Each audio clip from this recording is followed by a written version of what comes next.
sini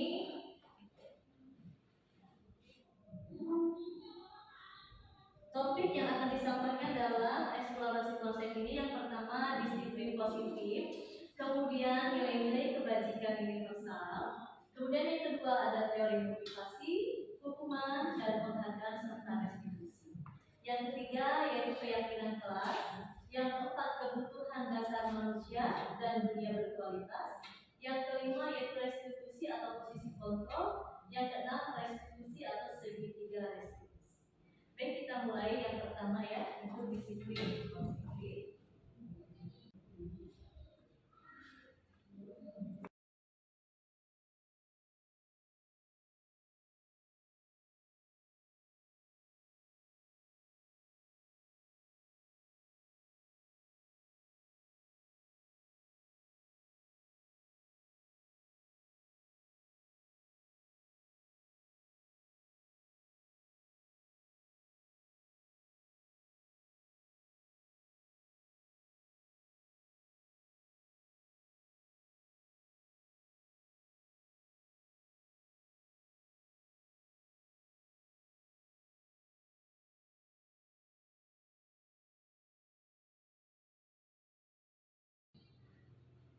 Pada pembelajaran kuantifikasi 1 ini, di sini kita akan memahami apa itu disiplin positif dan nilai-nilai kebajikan universal. Ada yang sudah tahu mungkinnya Bapak Ibu guru ya disiplin positif seperti apa? Disiplin itu apa gitu ya. Jadi yang kita melakukan pembiasaan terhadap murid-murid kita semua ya. Itu untuk tujuannya mengubah perilaku yang tidak baik menjadi baik atau mendisiplinkan diri bagaimana caranya supaya apa yang selama ini tidak patuh menjadi patuh ya. Kemudian ada juga nilai-nilai kebajikan universal. Nilai-nilai kebajikan universal bisa kita gali dari lingkungan kita sendiri. Jadi kita lihat perubahan paradigma. Kita ilustrasikan. Di sini ada kata-kata itu ada samping kiri dan kanannya. Contohnya A dan B. A dan B misalnya kita tulis dalam secari kertas. Bisa ditulis ya dalam secari kertas. Apa yang berharga dalam hidup Bapak Ibu semua? Ya, misalnya sesuatu yang berharga yang tidak ingin diberikan kepada orang lain, yang tidak ingin dilepaskan. Nah, secari kertas itu akan digenggam oleh Bapak Ibu, ya, digenggam secara kuat. Yang jadi pertanyaan, setelah digenggam, si A dan si B yang di samping Bapak Ibu ini merayu Bapak Ibu, misalnya untuk membuka kepalan tangan Ibu Bapak semua, akan tetapi tidak berhasil merayu Ibu Bapak atau membuka si kepalan tangan. Kenapa? Ada yang tahu Ibu Bapak? Ada yang tahu jawabannya? Kenapa kepalan tangan tidak bisa dibuka atau tidak bisa dilepaskan? Ketika yang di sebelahnya itu mencoba atau si B ke si A merayu atau mencoba membukanya atau si B ke si A juga. Kenapa? Rahasia. Rahasia. Untuk terus ada yang lain? Yang berharga. Yang berharga ada yang berharga ada. Jadi intinya segala sesuatu yang berharga untuk kita yang tidak bisa dipublikasikan, yang tidak bisa diberikan kepada orang lain dan itu merupakan rahasia menurut ujian betul. Itu rahasia sesuatu yang berharga maka tidak akan ada yang bisa membuka kepalan tangan tersebut. Itu paradigma dalam ya. Perubahan paradigma seperti itu. Terima kasih untuk yang baru datang, Bu Afifah. Selamat siang. Selamat mengikuti acara diseminasi saya. Di sini kita ilustrasikan guru mengontrol murid. Kita paradigmanya adalah ilustrasi kontrol. Ilustrasi guru mengontrol murid. Kita bayangkan bagaimana guru mengontrol murid di kelas. Apa yang Ibu Bapak rasakan semua ketika siswanya dihadapkan kepada permasalahan, misalnya dalam satu kelas itu ribut atau berisik. Bagaimana cara Ibu Bapak mengontrol itu semua? Itu tentunya banyak teknik, banyak cara yang akan digunakan. Jadi masing-masing guru, masing-masing pendidik atau tenaga pengajar tidak sama dalam memberikan ilustrasi mengontrol murid. Tidak sama caranya. Jadi mungkin ada yang menegur dengan langsung, ada yang memberikan kode, ada yang memang mendekati dengan pendekatan, sistem pendekatan. Karena Pak anak itu akan memperhatikan sebutnya itu saja tadi. Memang berbagai macam cara untuk mengontrol murid. Yang kedua, ilustrasi bahwa kritik dan saran itu membuat orang merasa bersalah dan dapat mengembangkan karakter. Betul ya? Ketika kita melakukan kesalahan, kita akan mendapatkan kritik dan saran dari orang lain yang sifatnya membangun, maka itu akan semakin menguatkan karakter kita. Kenapa? Kita dapat masukan. Jadi misalnya, Ibu maaf ya, misalnya seharusnya tidak begitu yang saya lihat jadi kekurangan Ibu di sini misalnya untuk meningkatkan kompetensi belajar itu seharusnya Ibu begini. Nah, dengan saran yang membangun tersebut maka akan meningkatkan karakter kita sebagai tenaga pendidik. Jadi di sini kita lebih belajar lagi, lebih termotivasi lagi dari saran dan kritik orang lain yang sifatnya memang membangun ya, bukan menurunkan tapi membangun. Yang ketiga, ilusi bahwa semua penguatan positif efektif dan bermanfaat. Jadi kita ilustrasikan bahwa penguatan yang positif di kelas itu efektif dan bermanfaat untuk siswa atau murid kita. Seperti apa sih penguatan efektif dan bermanfaat? Contoh, ada siswa yang membuat kesalahan di kelas. Ya, contohnya tidak mengerjakan tugas. Ada mungkin beberapa guru yang menegur langsung dengan hukuman, ya, misalnya kamu tidak mengerjakan tugas, ya sudah, kamu tidak bisa, misalnya Ibu pelajari itu di jam sekarang, jam pertama bisa keluar, itu hukuman. Tapi ada yang memberikan penguatan, misalnya contoh, kenapa tidak mengerjakan tugas, kita tanya dulu alasannya kenapa, kemudian setelah kita tahu alasannya, oh, tidak berikan penguatan. Kalau memang dia lupa akan tugas tersebut, kita ingatkan nanti lain kali jangan sampai lupa. Diingatkan, dibuatkan jadwal, dibuatkan alarm untuk mengerjakan tugas. Nah dari situ akan terjadi penguatan. Kamu adalah manusia biasa yang sama dengan saya yang memiliki banyak kehilangan. Itu berupa penguatan ya. Jadi memang memberikan manfaat. Jadi anak tidak down atau tidak langsung merasa tertekan betul. Jadi ada penguatan dari seorang guru. Yang keempat, ilusi bahwa orang dewasa itu memiliki hak untuk memaksa. Memang iya, ada orang dewasa itu memiliki hak memaksa, tetapi hak memaksa ini juga kita harus pertimbangkan baik atau tidak. Bahwa ketika hak memaksa kepada murid itu tidak baik, karena kita harus tahu akan kebutuhan belajar ini. Jadi ketika orang dewasa memaksakan hak kepada murid atau si anak, tentunya itu nanti akan ada penekanan dan itu tidak baik buat psikologi. Sebaiknya kita menghindari hal-hal next ya. Lagi ya saya.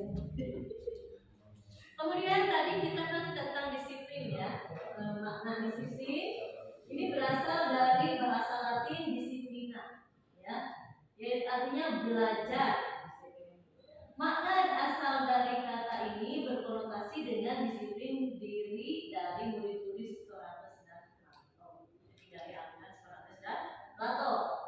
Disiplin diri membuat orang itu menggali potensinya menuju sebuah tujuan apa yang dia hargai. Contoh, kenapa kita harus membiasakan misalnya disiplin untuk mengikuti upacara setiap hari Senin? Karena dia ingin merasa dirinya itu dihargai. Ya. Kemudian tujuannya apa? Agar membiasakan diri mengikuti misalnya apel untuk kebersamaan dengan rekan-rekannya dan mengingat tentang pentingnya sang saka merah putih pada setiap hari Senin pengibaran bendera. Kemudian di sini di dalam budaya kita ada makna kata disiplin yang telah berubah menjadi sesuatu yang dilakukan seseorang pada orang lain untuk mendapatkan kepatuhan. Tadi yang saya singgung di awal bahwa disiplin itu juga membuat sesuatu untuk menjadi patuh. Ini ada di dalam budaya kita Jadi disiplin berubah kata atau berubah menjadi sesuatu yang dilakukan seorang pada orang lain untuk mendapatkan suatu kepatuhan. Kecenderungan umum ini adalah menghubungkan kata disiplin dengan ketidaknyamanan. Jadi kan memaksakan orang lain untuk membuat suatu kepatuhan. Ini membuat ketidaknyamanan karena merasa dipaksa. Nah, dengan apa yang kita hargai atau mencapai pada satu tujuan mulia sebetulnya. Akan tetapi yang lebih baik adalah disiplin dari dalam diri sendiri yang muncul dari motivasi intrinsik bukan ekstrinsik. Jadi memang disiplin yang kita pakai atau yang kita gunakan adalah disiplin yang berasal dari atas dasar tanggung jawab diri kita sendiri, ibu bapak. Jadi bukan disiplin yang dipaksa atas peraturan sekolah harus begini. Dan itu sebenarnya kita lari tanggung jawab kita juga. Saya misalnya sebagai pendidik, saya sebagai guru, apa tugas saya, apa yang harus saya laksanakan sebagai bentuk disiplin diri yang bertanggung jawab terhadap diri sendiri. Lihat. Next. Ini ada nilai-nilai kebijakan universal. Ya. Nilai-nilai kebijakan universal adalah sifat-sifat positif manusia yang merupakan tujuan mulia yang ingin dicapai setiap individu. Nilai-nilai tersebut bersifat universal atau luas dan lintas bahasa, suku bangsa, agama maupun latar belakang. Nah, setiap perilaku atau perbuatan manusia itu memiliki satu tujuan. Suatu tujuan itu menurut Dr. William Glasser pada teori kontrol tahun 1980. Dengan mengaitkan nilai-nilai kebajikan yang diyakini seseorang, maka motivasi intrinsiknya akan terbangun. Betul. Jadi dengan mengaitkan nilai-nilai kebajikan pada diri seseorang dan diyakini, itu akan membuat motivasi intrinsik keluar dengan sendirinya tanpa dipaksa oleh orang lain, sehingga menggerakkan motivasi dari dalam diri untuk mendapatkan tujuan yang mulia itu menurut Diana Dawson tahun 1998. Nah, nilai-nilai kebajikan yang ingin dicapai oleh setiap anak Indonesia kita kenal itu dengan namanya sekarang yang sedang booming, profil pelajar Pancasila atau disebut 5P ya. Nah, beriman dan bertakwa kepada Tuhan Yang Maha Esa dan berakhlak mulia, ini nilainya ya. Kemudian mandiri, bernalar kritis, berkebinekaan global, bergotong royong dan kreatif. Itu terdapat pada profil pelajar Pancasila yang saat ini di setiap sekolah sedang digemakkan atau sedang booming atau digerakkan oleh pemerintah melalui pelajar profil Pancasila. Bahkan untuk diklatnya pun beberapa guru sudah mengikuti, baik itu melalui offline ataupun online ya. Lalu kita juga sudah banyak mengikuti diklat, mungkin selalu diselipkan yang namanya tentang profil pelajar Pancasila. Ya. Bahkan ada sekolah yang ditunjuk langsung untuk menjadi contoh profil pelajar Pancasila yang memang dapat langsung ditunjuk oleh pemerintah, yaitu berupa sekolah pusat keunggulan. Ya, syaratnya banyak ternyata sekolah pusat keunggulan.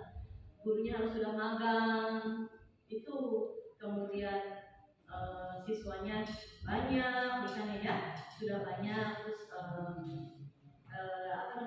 sudah sarana dan prasarana sudah memadai, itu banyak dilihat dari berbagai aspek. Itu yang ditunjuk pemerintah itu biasanya sekolah-sekolah besar yang menjadi pusat. Next ya.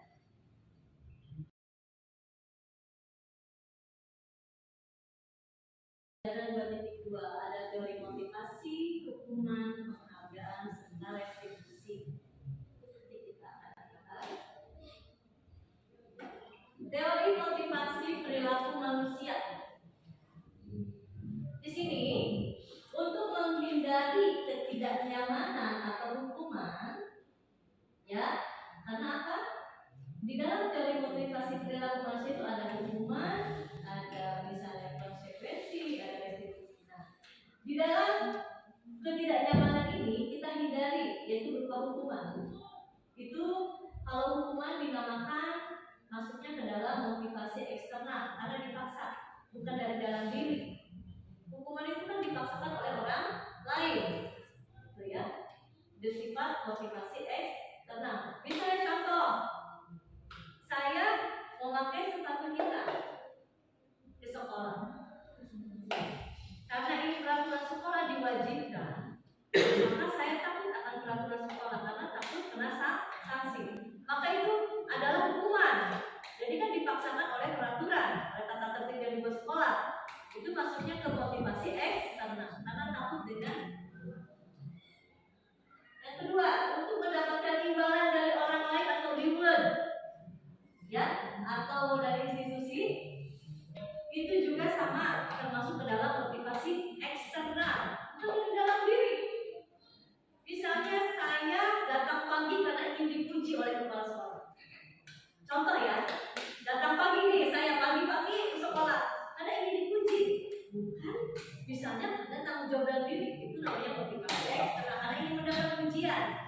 Saya misalnya membuat suatu karya yang terbaik di sekolah karena ingin mendapatkan hadiah atau penghargaan dari sekolah. Sama maksudnya ke motivasi eksternal karena ada motivasi dari luar, bukan dari dalam diri saya. Nah, yang ketiga, untuk menghargai diri sendiri. Ini yang dari dalam diri, murni pure ini dari dalam hati sendiri. Melaksanakan tugas, misalnya datang pagi karena memang sudah kewajiban seorang pegawai negeri atau misalnya sebagai pendidik, memang harus datang lebih awal sebelum jam mengajar, ya. Tapi karena ini tanggung jawab sendiri, bukan karena ingin mendapatkan pujian, bukan karena mendapatkan hadiah, tapi karena bentuk suatu tanggung jawab terhadap pekerjaan pribadi. Nah, ini namanya motivasi intrinsik yang berasal dari dalam sendiri. Jadi merasa bertanggung jawab akan tugas saya sebagai pegawai di sekolah atau di SMK Negeri 9. Jadi merasa tidak enak kalau misalnya datang kesiangan, merasa tidak enak kalau tidak mengerjakan tugas mengajar, merasa tidak enak kalau misalnya tidak melaksanakan kewajiban-kewajiban kita di sekolah. Karena kita paham akan tupoksi kita di sekolah, bukan karena ingin pujian atau pengen reward atau takut dengan ancaman atau hukuman. Nah, yang ketiga ini adalah motivasi intrinsik atau internal, ya. Ini tujuan disiplin positif. Jadi dalam hal itu saya akan menjadi orang seperti apa bila saya melakukannya. Jadi dalam diri sendiri berpikir, saya akan menjadi seperti apa, seorang apa ketika saya melakukan itu. Itu keinginan sendiri, bukan ada embel-embel dari luar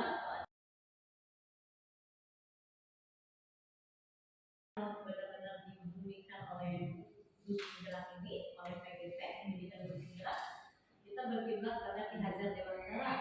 Di sini Ki Hajar Dewantara merupakan kita akan merdeka itu artinya tidak hanya terlepas dari perintah, akan tetapi juga cakap buat memerintah diri sendiri. Jadi merdeka itu bukan kita bebas tugas, tapi cakap akan memerintah diri sendiri. Bagaimana memanage diri sendiri, mengatur diri sendiri, mulai dari waktu, ya, mulai dari keuangan misalnya, atau mulai dari tata cara pembelajaran, rancangan pembelajarannya,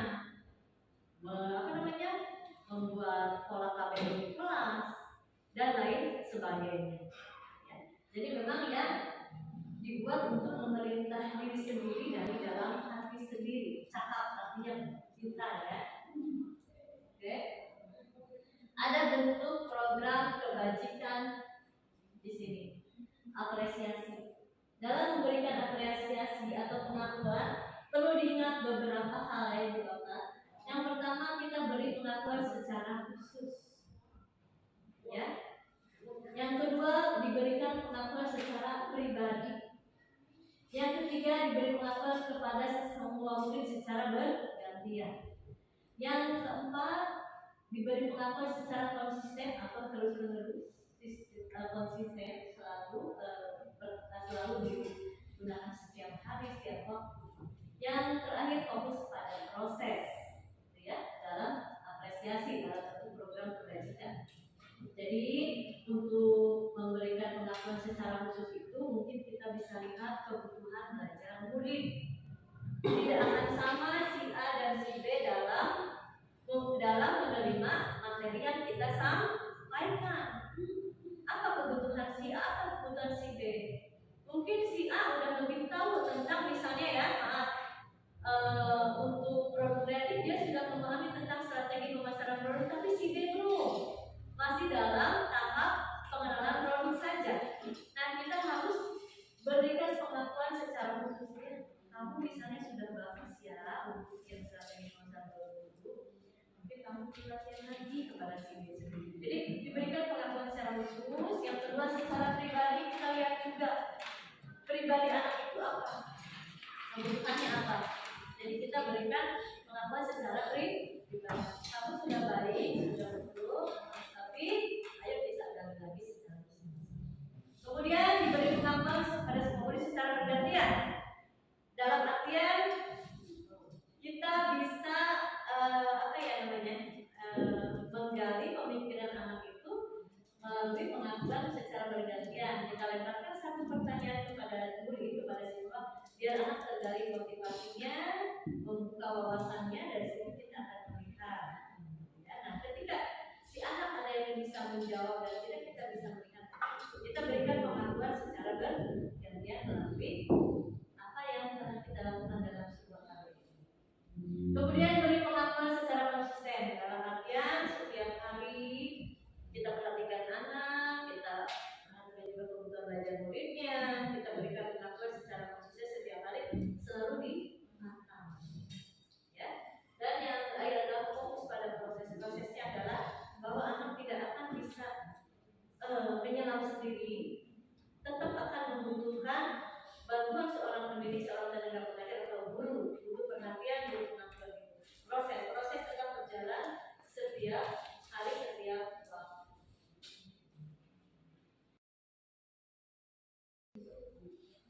Ini contoh pengakuan apresiasi, ya, kebajikan. Sebagai pembuka di sini, kemarin saya perhatikan nilai kebajikannya, rasa empatimu besar sekali pada saat menolong murid baru di kelas kita. Misalnya ada murid baru di kelas, kita sebagai kata pembukanya, kemarin saya perhatikan rasa empatimu besar sekali. Ini adalah salah satu bentuk perhatian guru kepada murid yang mau membantu murid baru di kelasnya. Kan ada ketika murid baru masuk, teman sebangkunya atau teman satu kelas ada yang mau membantu murid baru, misalnya berkenalan, membantu mengajarkan materi yang tertinggal, dan sebagainya. Ya. Ini kita bisa berikan apresiasi kepada murid. Karena saya perhatikan rasa empati itu besar sekali ya. Itu, ya. Itu apresiasi kebajikan. Yang kedua, ketika situasinya saat kamu membantu teman-temanmu di tugas kelompok. Jadi misalnya murid-murid itu membantu teman-temannya dalam tugas kelompok. Nah, di sini kita bisa berikan apresiasi kepada murid tersebut. Saya menghargai kepedulian, biar anak itu semakin merasa diperhatikan, mendapatkan apresiasi dari. Ketiga, situasinya pada saat siswa memungut kertas-kertas yang berserakan di dalam lantai, dalam kelas atau di lantai.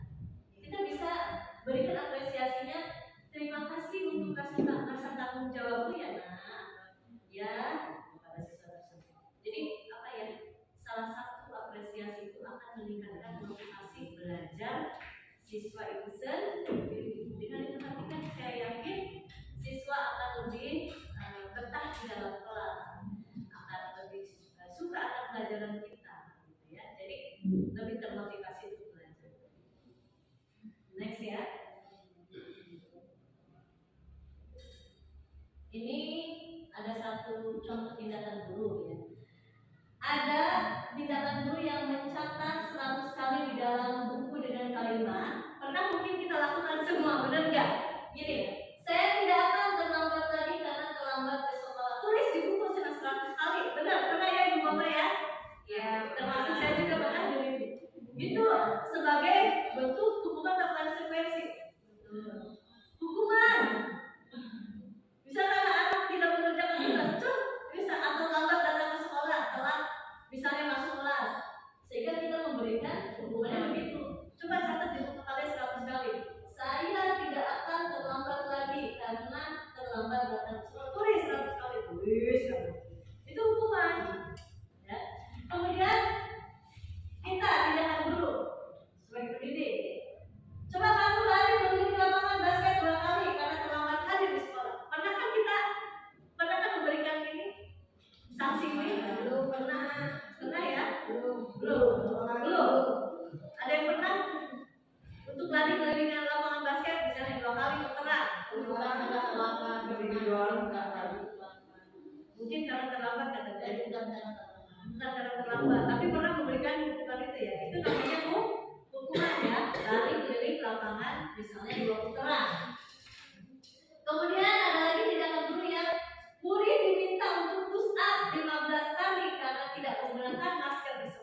terjadi itu, dan itu merupakan hukuman yang begitu adalah seperti itu. Kemudian ada guru yang melakukan tindakan menggantikan kertas tugas teman yang telah dicoret-coret. Contoh, ini murid misalnya mencoret-coret, terus dia di sebelah memberikan kertas untuk mengganti yang mencoret-coret. Itu adalah konsekuensi, itu bukan konsekuensi karena dia telah mencoret-coret buku tugas temannya, maka dia harus mengganti kertas yang baru gitu untuk mengerjakan tugasnya. Karena konsekuensi, ya salah sendiri kamu nyoret-nyoret buku tugas saya, maka kamu harus ganti dong bukunya yang baru atau kertas yang baru, kan gitu. Karena dia mengerjakan tugasnya.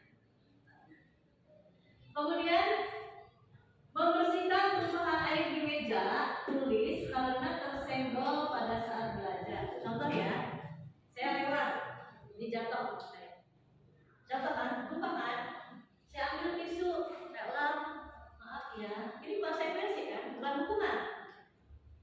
Teman saya tidak menghukum saya untuk mengelap meja kan, akan tetapi kesadaran diri saya, karena saya sudah menjatuhkan itu, maka saya kewajiban saya dong membersihkan, mengeringkan. Itu adalah konsekuensi yang harus dilakukan. Kemudian guru disuruh untuk mengenakan sepatu seharian di sekolah karena tidak menggunakan sepatu hitam. Murid disuruh untuk mengenakan sepatu seharian di sekolah karena tidak menggunakan sepatu hitam. Ini hukuman. Jadi ada murid yang tidak menggunakan sepatu hitam, biasanya istirahat itu atau sholat menggunakan sandal, akan tetapi disuruh pakai sepatu seharian. Gak boleh lepas kamu. Pokoknya sholat atau apapun istirahat tidak boleh menggunakan sandal, misalnya untuk pakai sepatu aja. Itu berupa hukuman karena tidak menggunakan sepatu hitam. Kemudian lari mengelilingi lapangan basket 2 kali selama 10 menit untuk pelajaran PJOK atau pelajaran olahraga. Ini adalah konsekuensi karena dia pelajaran olahraga tapi datangnya lambat 10 menit. Biasanya memang yang saya lihat di guru olahraga itu kalau ada murid yang datang terlambat, si muridnya nggak disuruh guru udah lari sendiri.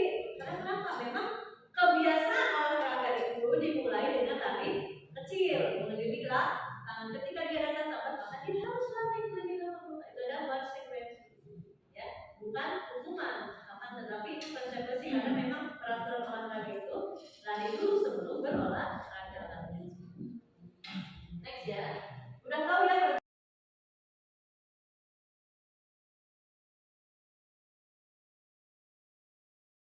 Mungkin dari kemudian perbedaan hukuman dan konsekuensi. Nah, ini hukuman adalah, di sini ada perbedaan antara hukuman dengan konsekuensi. Hukuman adalah sesuatu yang menyakitkan yang harus terjadi, ya, itu hukuman. Ya kan mau tidak mau harus dilaksanakan walaupun itu sakit misalnya, ya. Kemudian membuat anak sakit secara fisik atau hati karena merasa dipermalukan. Ada kan hukuman yang bisa mempermalukan anak, yang di depan tua bisa menunjuk-tunjuk dan segala macam, yang membuat fisiknya jadi sakit dalam jangka waktu lama. Kemudian anak membenci kedisiplinan, itu juga hukuman. Kemudian paksaan, jadi anak merasa dipaksa. Kemudian mendorong anak akan menyakiti diri sendiri, gitu ya. Jadi anak itu dengan adanya hukuman akan mengakibatkan menyakiti diri sendiri karena sebetulnya dia tidak mau diperlakukan begitu. Karena dia merasa stres, bisa jadi dia menyakiti dirinya sendiri. Kemudian ada konsep diri yang buruk yang terjadi dari hukuman, biasanya akan mengakibatkan konsep diri yang buruk. Kemudian ada juga yang mengakibatkan anak belajar untuk menyembunyikan kesalahan. Dari hukuman akhirnya dia belajar tidak jujur, bohong ya, menyembunyikan dari kesalahan karena dia takut. Kemudian anak akan merasa marah, kemudian merasa bersalah, dipermalukan, merasa tidak dihargai dan lain sebagainya. Kalau konsekuensi, perbedaannya adalah anak itu merasa sesuatu itu harus terjadi. Harus terjadi itu dalam artian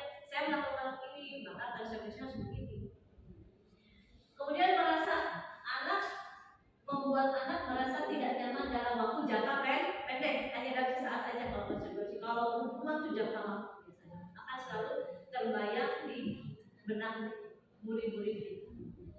Kemudian anak menghargai disiplin, itu dari konsekuensi akan menghargai disiplin.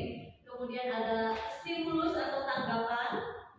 Kemudian ada mendorong anak agar mudah menyesuaikan diri. Dari konsekuensi itu betul ya, karena melalui konsekuensi dia sadar akan menyesuaikan diri dengan situasi lingkungan. Kemudian ada konsep diri yang baik, karena konsekuensi yang telah dilakukan oleh anak membuat dia merasa bertanggung jawab. Jadi konsep diri yang baik, karena itu bukan kasar, bukan hukuman, atas dasar konsekuensi dia ada keinginan dia yang anak belajar untuk mematuhi peraturan juga. Kemudian tapi ada anak yang merasa kehilangan hak, dibuat tidak nyaman, diasingkan untuk sementara waktu, tapi dalam waktu pendek. Kalau konsep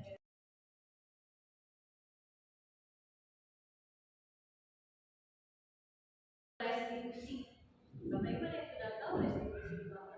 Belum ya, mungkin baru kali ini saya juga dapat dari pendidikan demografi.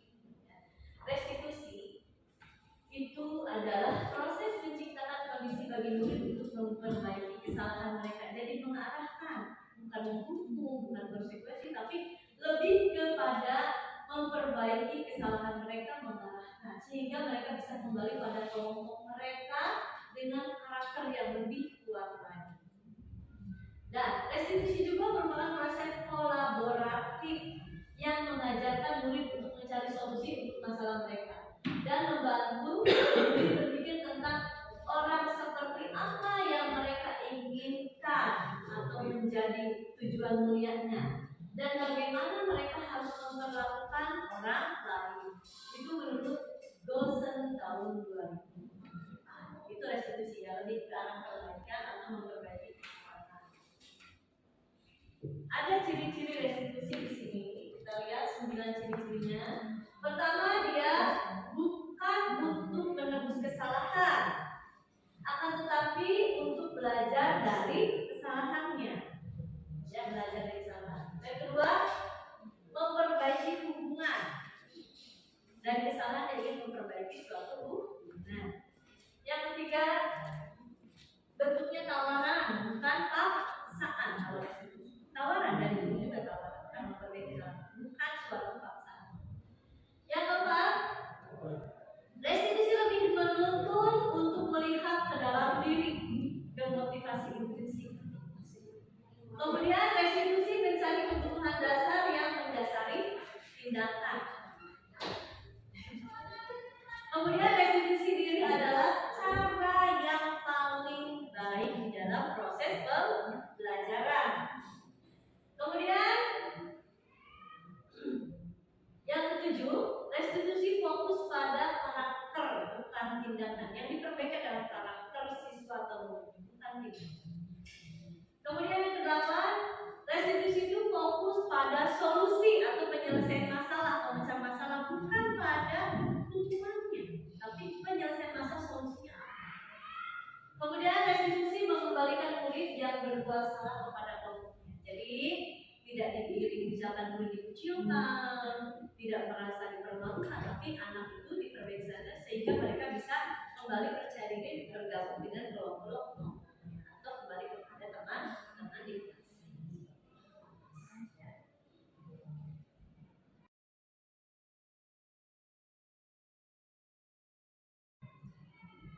Kemudian kita masuk ke eksplorasi konsep pembelajaran yang ketiga, yaitu keyakinan kelas.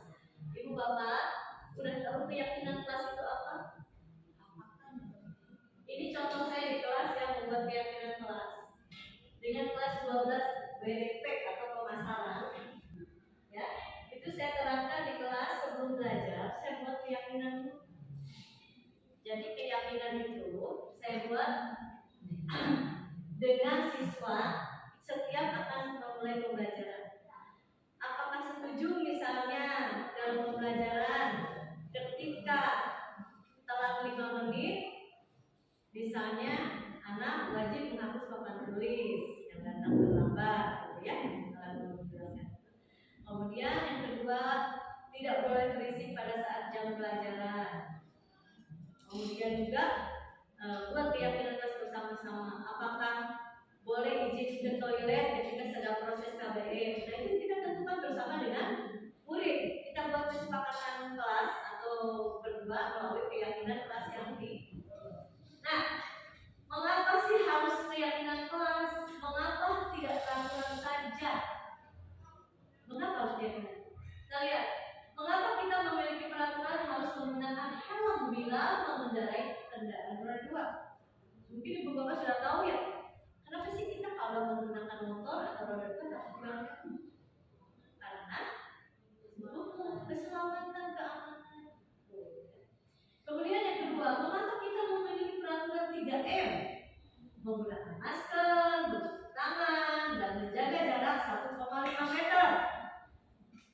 Pada masa pandemi ini, misalkan memulai musim COVID kemarin ya. Kenapa?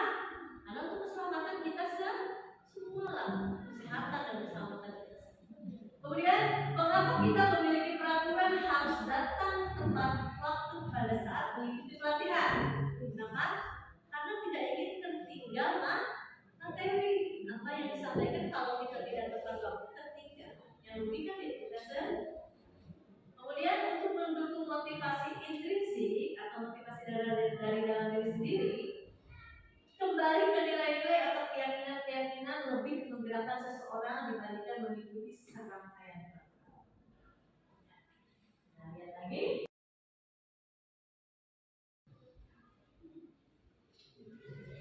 Peraturan dan keyakinan kelas tentunya akan berbeda. Ya. Kalau peraturan selalu kembalikan buku ke tempatnya. Kalau keyakinan kelas dia punya rasa tanggung jawab, ya, bukan karena perintah guru, tapi setelah belajar buku paket memang harusnya dikembalikan lagi ke meja guru gitu, ya, ke tempatnya. Kalau peraturan dilarang mengganggu orang lain bahasanya. Kalau peraturan dilarang mengganggu orang lain. Kalau keyakinan kelas, tolong kita menghormati orang lain. Jadi bahasa yang berbeda. Keyakinan kelas menghormati orang lain ya. Kalau yang peraturan, hadir di sekolah 15 menit sebelum pembelajaran dimulai. Apa itu? Peraturan harus dilaksanakan. Kalau keyakinan kelas, menghormati orang lain dengan berkomitmen kita datang 15 menit sebelum KBM. Ya. Kemudian dilarang melakukan kekerasan, itu peraturan. Lalu keyakinan kelas adalah bahasanya keselamatan dan menghormati orang lain. Kemudian peraturan dilarang menggunakan narkoba, itu peraturan. Lalu keyakinan kelas ingat kesehatan ya. Gitu. Jadi berbeda bahasanya antara peraturan dengan keyakinan. Kemudian peraturan adalah bergantian atau menunggu giliran. Kalau keyakinan kelas menghormati orang lain dan bersifat bersabar. Kemudian peraturan gunakan masker. Kalau keyakinan kelas ingat kesehatan dan keselamatan. Jadi hanya mengingatkan saja. Tapi kan kalau peraturan gunakan masker ya.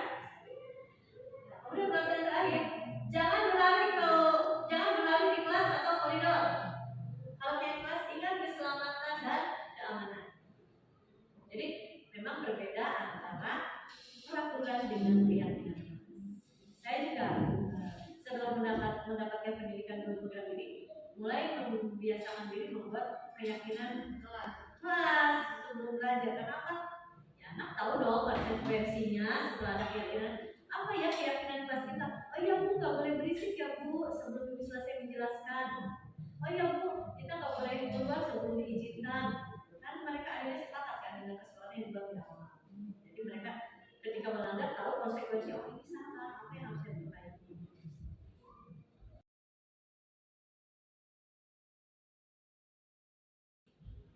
Pembelajaran keempat, ini kebutuhan dasar manusia dan dunia berkualitas.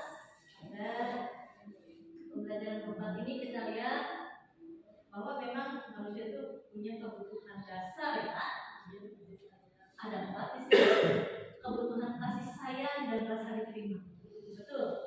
Tanpa rasa sayang dan diterima, anak tidak percaya diri di kelas, merasa diasingkan dan sebagainya. Jadi butuh yang namanya manusia ya, kita aja semua butuh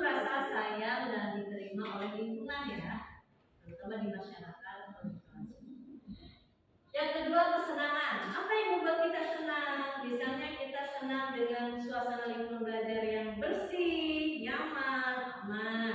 Kita senang di rumah dengan misalnya lingkungan yang baik, yang harmonis dengan keluarga itu ya.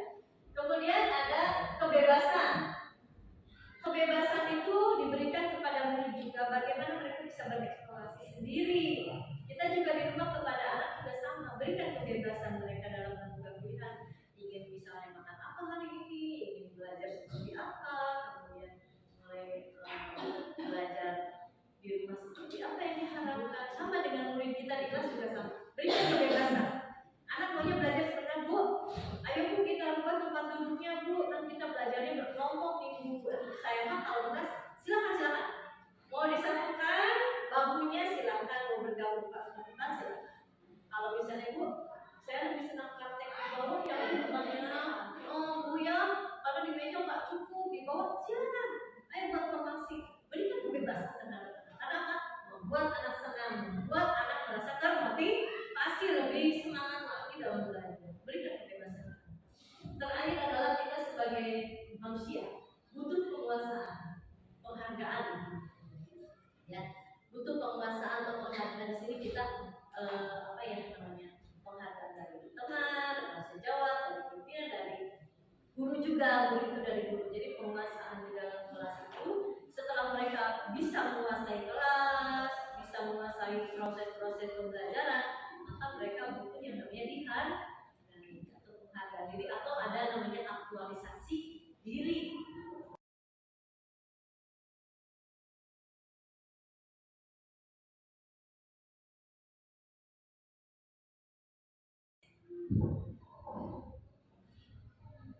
Eksplorasi konsep, ada 5 posisi kontrol, ya. Jadi ada guru itu dalam proses KBM atau PBM ada sebagai pembuku, ada pembuat orang merasa bersalah, ada sebagai teman, ada sebagai pemantau, dan ada sebagai manajer. Kita sebagai guru ada 5 posisi kontrol yang biasanya kita lakukan di kelas di sekolah. Pertama, penghukum. Pernah nggak ibu bapak menjadi penghukum? Pernah kan? Pernah lah kita dalam melakukan proses KBM selama bertahun-tahun ini pernah kita menjadi guru. Saya, kamu kenapa tidak percaya ibu? Ya sudah, bersihkan lantai, sapu lantai, itu penghukum. Ya. Kemudian membuat orang merasa bersalah. Contoh, membuat orang merasa bersalah adalah ketika anak misalnya disuruh ke depan. Misalnya Ilham, ke depan ya, ternyata ini latihan 1.1. Nggak mau, kenapa Ilham? Kamu nggak bisa Ilham, kenapa kamu bisanya nggak bisa? Kita bisa marahin ya. Itu membuat orang merasa bersalah. Karena malu di depan teman-temannya, sudah dipermalukan. Secara tidak langsung ke psikologisnya sudah terganggu, malu, merasa minder, karena kita sudah menghargai atau memilih Ilham di depan teman yang merasa bersalah. Padahal Ilham itu belum siap, kalau secara mental belum siap, tapi kita sudah menjudge bahwa kamu itu tidak bisa apa-apa, membuat orang merasa bersalah. Itu pernah kita lakukan sebagai guru.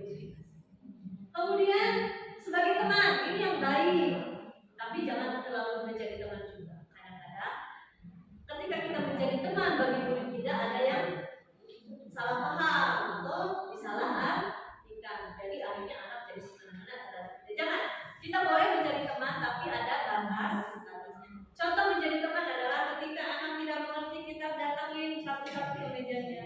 Kenapa? Iya. Ibu ngajarin gimana? Seperti apa?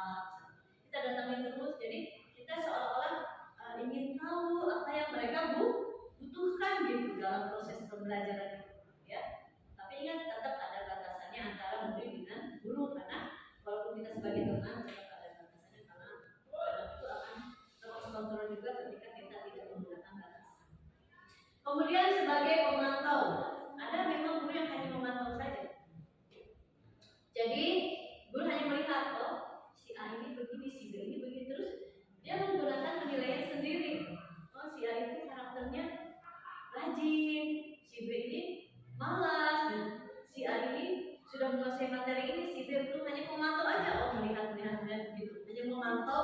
saja, ada guru yang hanya memantau saja tapi memasukin nilai di dalam buku nilai. Ada yang seperti itu. Yang terakhir adalah manajer, ini yang paling bagus. Jadi sebetulnya guru itu yang bagus itu sebagai manajer. Bagaimana dia bisa membimbing murid, mengarahkan murid, kemudian memahami kebutuhan murid, memperhatikan murid, itu adalah manajer. Ya, jadi bisa menjadi pemimpin untuk pembelajaran di dalam kelasnya. Ya, itu ada 5 posisi kontrol. Kemudian ada masuk ke segitiga restitusi. Ya, kita masuk ke segitiga restitusi. Jadi di dalam segitiga restitusi itu ibu bapak ada tiga macam, ya. Pertama kita menanyakan keyakinan kelas dulu kepada murid, menanyakan keyakinan kelas.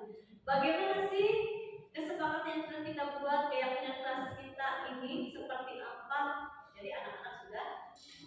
Yang kedua, menstabilkan identitas. Ya. Menstabilkan identitas ini jadi adalah bagaimana setiap orang itu yang pernah melakukan kesalahan itu kita stabilkan dulu identitasnya, bahwa bukan kamu satu-satunya yang pernah merasa bersalah atau membuat kesalahan, tapi orang lain pun banyak. Stabilkan dulu identitasnya setelah anak itu melakukan kesalahan. Ya. Pertama kita menanyakan keyakinan, ingin menjadi apa kamu, menjadi orang seperti apa, terus nilai-nilai apa yang telah kita sepakati. Yang kedua adalah menstabilkan identitas adalah kita bilang ke anak, setiap orang pasti merasa pernah melakukan kesalahan. Setiap orang bukan kamu saja, satu-satunya bukan kamu yang satu-satunya benar, bahkan orang lain itu banyak juga di luar sana. Yang ketiga adalah validasi kebutuhan dalam segitiga restitusi. Yang terakhir adalah yang ketiga validasi kebutuhan, di mana kamu tentunya punya alasan mengapa melakukan itu, tapi tidak mungkin ya sifatnya hanya bertanya. Kamu tahu kenapa kamu punya alasan kan tentang melakukan itu? Terus adakah cara yang lebih kreatif untuk mendapatkan apa yang kamu butuhkan? Kita tanya, apa sebenarnya yang kamu butuhkan? Kenapa kamu misalnya melakukan itu? Dengan menggali informasi dari anak akan merasa diperbaiki kesalahannya, tapi bukan dihukum, malah diperbaiki keinginan kamu apa dan udah bisa kita setuju dengan kesepakatan yang sudah ada jelas. Itu merupakan segitiga restitusi. Ini yang terbaru yang saya dapat dari program penggerak, bahwa di dalam kelas kita harus menggunakan segitiga restitusi. Pertama kita tanyakan keyakinan kelas kita, kedua yaitu identifikasi, menstabilkan identitas, kemudian yang ketiga adalah validasi kebutuhannya. Itu adalah sebetulnya menurut saya restitusi adalah cara yang terbaik yang dilakukan guru untuk murid anak-anak. Next. Nah, ini kita lihat ada penjelasan juga. Kenapa kita harus menstabilkan identitas? Untuk membuat anak yang merasa gagal karena berbuat salah menjadi positif terhadap dirinya sendiri. Jadi guru berkata, berbuat salah itu hal yang manusiawi. Tidak ada manusia yang sempurna. Bapak Ibu juga pernah berbuat salah. Kita pasti bisa menyelesaikan permasalahan ini. Ya. Terus ada lagi kata-kata Bapak Ibu tidak tertarik untuk mencari tahu siapa yang benar, siapa yang salah. Akan tetapi saya atau Ibu lebih tertarik untuk menyelesaikan masalah. Itu menstabilkan identitas. Dan terakhir, kata-kata terakhir, kalau kamu menyalahkan dirimu sendiri terus-menerus, apakah kamu bersikap baik pada dirimu sendiri? Tentunya tidak kan. Jadi kita jangan merasa itu merasa bersalah terus untuk menstabilkan identitas. Ada beberapa cara yang bisa guru katakan terhadap siswa ini, beberapa cara. Jadi supaya stabil lah identitas mereka, perasaan mereka supaya stabil, supaya enak gitu ya.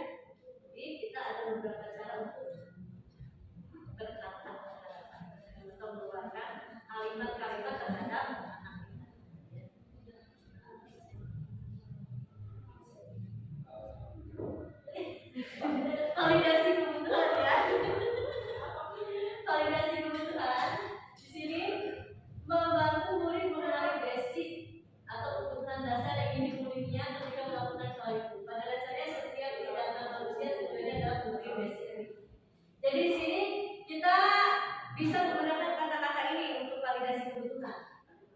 Kamu bisa saja melakukan hal yang lebih buruk, tapi kamu tidak melakukannya, kan? Nanti anak kamu tidak, ibu saya tidak melakukan, tidak akan melakukan itu. Ya, itu kondisi. Terus yang kedua, kamu pasti punya alasan mengapa melakukannya.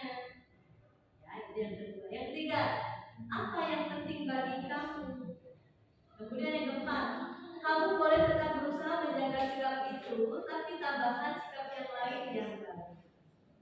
Kemudian, maukah kamu belajar cara lain untuk mendapatkan yang kamu butuhkan tanpa harus mengukur? Bisa kalau ada terjadi hubungan terhadap siswa lainnya.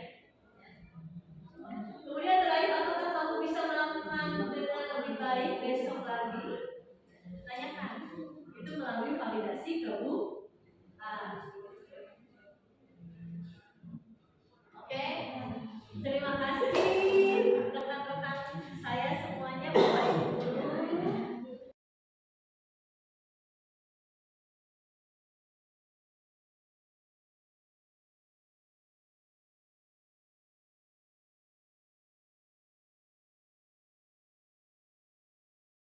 Contoh tadi perhitungan laba rugi yang akan kalian buat atau kerjakan berapa laba yang dilakukan atau rugi yang dilakukan oleh kelompok masing-masing, ya. Karena kan kalian kemarin sudah berhitung harga jual. Sekarang tinggal menghitung laporan laba ruginya, ya. Paham? Kita kenapa mau nulis aja? Gak mau itu tulis apa? Ini kan sudah selesai belajar karena kita bisa belajar itu sekarang. Kamu tahu kesepakatan kelas kita apa? Tahu. Apa? Kalau nanti jam pelajaran maka tugas sebelumnya harus dibuat agar dapat fokus ke pembelajaran selanjutnya. Iya, udah tahu. Masih mengerjakan tugas baca? Iya, harusnya diingat ya. Ya, nggak apa-apa ya, nanti untuk yang lain juga. Ketika pelajaran sudah berganti, maka kita harus menutup tugas yang sebelumnya. Karena apa? Untuk fokus, ya. Nggak apa-apa, Ita mungkin ini hilang atau lupa dengan kesepakatan kelas, ya. Nggak apa-apa, nanti next time. Ketika dalam pelajaran tutup ya tugasnya atau ibunya diganti dengan buku pelajaran ya. Ibu ya, kan kita udah bikin kesepakatan kelas ya. Jadi memang tidak ada manusia yang sempurna ya, ibu juga maklum ke kita ya. Mungkin kita ngejar tugas pelajaran.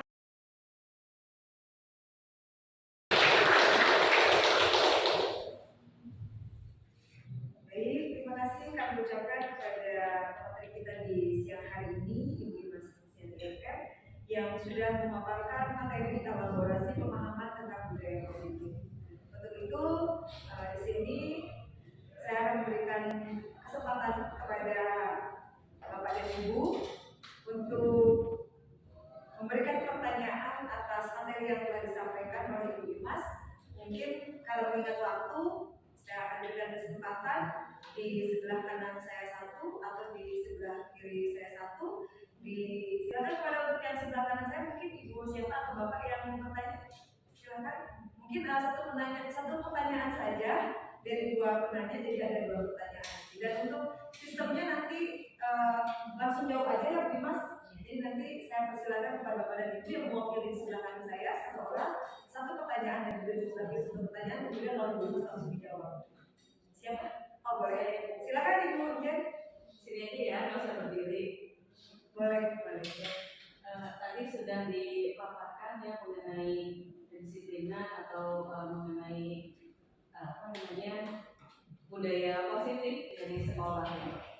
Sementara karakter siswa kita itu kan sangat beragam, sangat banyak ya, karena mereka juga latar belakang keluarga, latar belakang lingkungan juga bermacam-macam.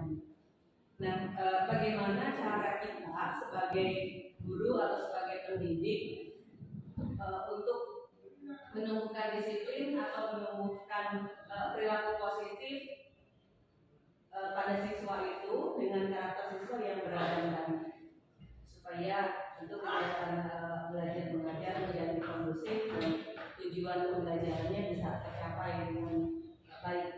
Itu saja mungkin pertanyaannya. Baik, terima kasih Ibu Jen sudah menyiapkan satu pertanyaan, dan untuk penanya kedua dari sebelah kiri silakan. Siapa yang mau tanya? Oh iya, boleh. Silakan Ibu Tika Supatika. Supatika Yuliana.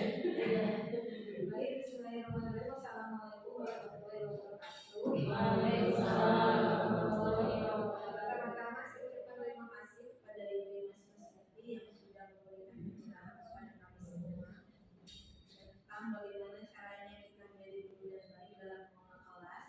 Yang ingin saya tanyakan yang pertama, apakah yang keyakinan kelas itu sama dengan istilahnya kontrak belajar? Kemudian apakah dalam keyakinan kelas itu kita boleh sebagai guru kita boleh menentukan kebijakan sendiri jika siswa tidak ada yang membuat yang aman. Ya, mungkin itu aja pertanyaan dari saya. Terima kasih. Assalamualaikum warahmatullahi wabarakatuh. Sebelum saya ulas untuk pertanyaan, saya masih dulu ke Bu Tika untuk pertanyaan yang kedua. Apakah keyakinan kelas sama dengan kontrak belajar? Itu sudah. Ya. Kemudian apakah dalam pembuatan keyakinan kelas itu kita sebagai guru boleh menentukan sendiri jika tidak ada pernyataan dari siswa?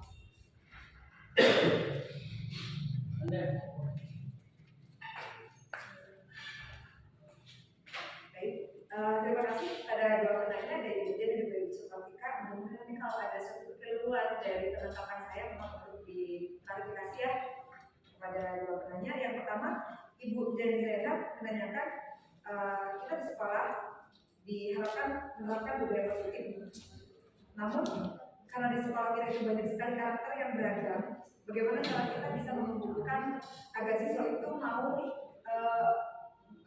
melakukan budaya yang positif sesuai dengan apa yang kita harapkan sehingga tujuan pun juga tercapai dalam proses pembelajaran. Itu mungkin yang saya tangkap. Iya. Ya Bu Mas ya. Untuk pertanyaan kedua, penanya kedua, mohon maaf itu ada Ibu Supatika Yuliandani dengan dua pertanyaan. Padahal sebetulnya saya sebagai pembuat acara pemoderator berkesan hanya satu pertanyaan Bu Supatika, tapi nggak apa-apa ya Bu Mas ya. Baik, pertanyaan yang pertama, apakah keyakinan kelas itu sama dengan kontrak belajar? Terus yang kedua, terkait dengan pembuatan keyakinan kelas itu, kita sebagai guru apakah bisa Membuat kebijakan sendiri. Membuat kebijakan. Tidak ada pernyataan dari siswa. ya, membuat kebijakan sendiri tidak Jika tidak ada pernyataan dari baik, apakah bisa membuat sendiri jika tidak ada pernyataan dari siswa? Mungkin itu pertanyaan yang disampaikan oleh Ibu dan Bu Supatika. Silakan kepada Ibu Mas untuk menanggapi juga bertanya. Terima kasih untuk Bu Dede, terima kasih. Baiklah, saya akan jawab ya, mungkin ini atas dasar pengetahuan saya selalu pendidikan dan psikologi dan kita melihat lingkungan sekolah. Baiklah, untuk pertanyaan pertama dari Bu Jen, bagaimana ya kita kan sekolahnya siswanya budaya siswanya beragam nih, karakternya perilakunya sangat beragam. Sedangkan kita harus membuat budaya positif di sekolah. Bagaimana cara menumbuhkan perilaku atau budaya positif pada siswa kita yang beragam tadi? Betul Bu, saya akan menjawab betul. Siswa kita sangat beragam karena memang anak itu dilahirkan atau diciptakan itu dengan masing-masing keunikannya, dengan masing-masing kekhasannya, bahwa memang anak itu akan banyak sekali sifat dan karakter yang berbeda-beda yang beragam di dalam satu kelas maupun di sekolah. Bagaimana cara menumbuhkannya? Pertama, mungkin kita akan kenali dulu sifat anak, karakter anak. Kenali dulu.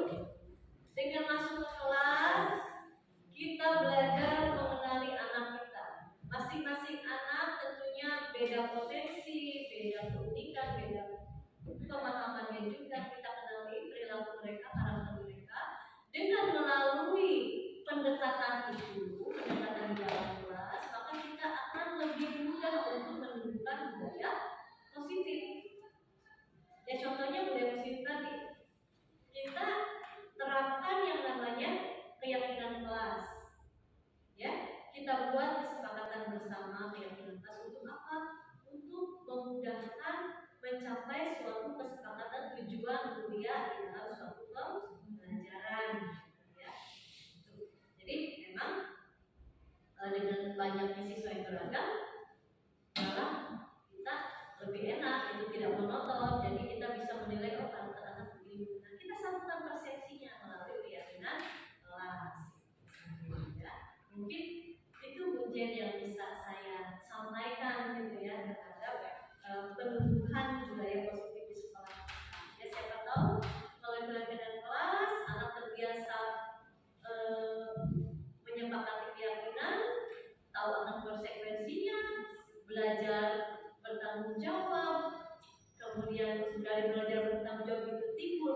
situasi intrinsik tanpa disuruh mereka sudah ada rasa tanggung jawab sendiri yang memang tergali dari dalam hatinya sendiri. Itu budaya positif ya yang akan kita terapkan semua. Ya, semoga bermanfaat ya Bung Jen. Yang kedua dari sifat 3, apakah keyakinan itu sama dengan kontrak belajar? Itu pertanyaan pertama ya. Keyakinan kelas memang hampir mirip dengan kontrak belajar karena apa? Ini adalah lebih ke kesepakatan. Kesepakatan yang dibuat oleh guru dan siswa, oleh guru dan murid ketika akan memulai proses pembelajaran di dalam suatu kelas. Ya. Tuh. Jadi kontrak belajar bisa dikatakan kontrak belajar, ya, tetapi ini lebih kepada kesepakatan kelas yang dibuat oleh guru dan murid. Kalau kontrak belajar kan istilahnya ada waktu dikontrak sampai berapa lama waktu itu. Tapi kalau keyakinan Mas ini saya lebih setuju ke kesepakatan kelas yang dibuat ketika memproses pembelajaran. Itu bisa berubah. Jadi keyakinan kelas hari ini seperti apa yang akan kita terapkan, besoknya seperti apa bisa berubah. Kalau kontrak belajar mah dari mulai semester 1 sampai semester 2 bisa saja berjalan seperti itu. Akan tetapi yang namanya keyakinan kelas itu adalah kesepakatan yang dibuat bersama sebelum proses KBM berjalan, dan itu bisa berubah dalam setiap harinya. Karena kan beda kebutuhan hari ini, beda kebutuhan kita hari ini dalam praktek beda loh dengan belajar materi gitu ya, dengan kognitif, dengan psikomotornya beda. Itu bisa berubah kalau kesepakatan kelas ya, kalau belajar. Mungkin saya lebih setuju bukan kontrak belajar tapi kepada kesepakatan kelas. Kemudian yang kedua, apakah sebagai guru kita boleh nggak sih membuat keyakinan kelas sendiri jika anak kita tidak ada yang membuat pernyataan, gitu ya? Kita melemparkan keyakinan kelas, misalnya anak tidak ada yang menambahkan atau merevisi atau mengurangi. Bu, harusnya jangan begini Bu, gimana kalau kita berarti kan kesepakatan antara dua pihak ya, antara guru dengan siswa. Akan tetapi bolehkah kita membuat kesepakatan sendiri jika anak tidak membuat pernyataan sama sekali? Boleh. Ketika kita menerapkan keyakinan kelas kepada anak, ibu akan menerapkan keyakinan kelas hari ini di kelas kita misalnya 1, belajar tepat waktu, 2, tidak boleh berisik, 3, harus izin ketika ke kamar mandi atau toilet, yang 4, selesaikan tugas-tugas selama pembelajaran itu di sini, kemudian yang 5, tidak ada PR karena harus diselesaikan di dalam kelas misalnya. Terus bagaimana, setuju nggak anak-anak? Kalau anak setuju misalnya, iya Bu setuju, berarti mereka tidak ada yang membuat pernyataan lagi kan, berarti mereka sudah dianggap setuju. Ya alangkah baiknya kita buat secara bersama sih antara kesepakatan siswa dan guru. Tapi memang ketika guru melemparkan keyakinan kelas terhadap siswanya, memang ada beberapa siswa yang memang sudah setuju dan tidak mau menambahkan atau merevisi. Mungkin berarti itu sudah disepakati menjadi satu keyakinan kelas. Mungkin itu Bu Sukartika yang dapat saya sampaikan. Ya, semoga puas, semoga bermanfaat, dan terima kasih. Assalamualaikum warahmatullahi wabarakatuh.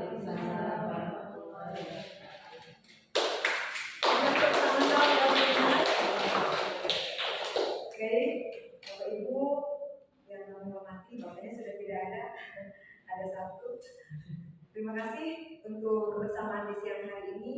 Terima kasih juga sudah menyimak materi dari Ibu Dimas Masiati IMF. Beliau telah menyampaikan materi elaborasi pemahaman tentang budaya positif.